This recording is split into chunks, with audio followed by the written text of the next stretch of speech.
जय श्री राम। ओम श्री गुरुभ्यो नमः। मंगलम कौशलेन्द्राय महनीय गुणात्मये चक्रवर्ती तनुजाय सर्वभौमाय मंगलम वेद वेदांत वेद्याय मेघश्यामलमूर्तये पुंसामोहनरूपाय पुण्यश्लोकाय मंगलम विश्वामित्रान्तरंगाय मिथिलानगरीपतेः भाग्यानां परिपाकाय भव्यरूपाय मंगलम पितृभक्ताय सततं भ्रातृभिस्सह सीतया नन्दिताखिललोकाय रामभद्राय मंगलम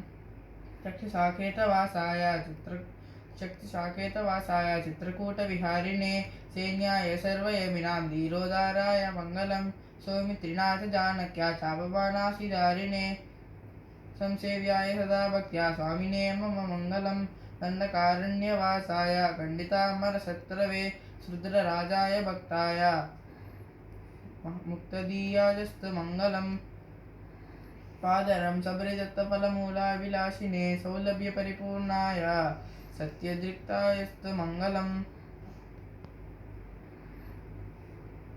हनुमत्समवेताय हरिसाभीष्टदायिने वालीप्रमदनायास्तु महाधीराय मंगलम् श्रीमते रघुवीराय सेतुल्लंघितपुंडपिंदवे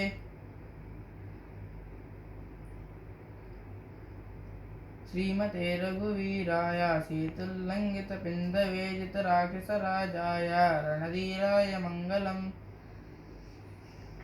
आसाद्य नगरीं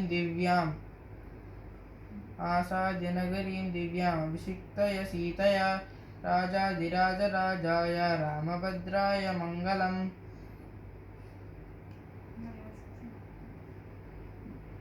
मंगलाशासनपरैः मदाचार्य पुरोगमैः सर्वैश्च पूर्वराचार्यः सत्कृतायास्तमङ्गलम्।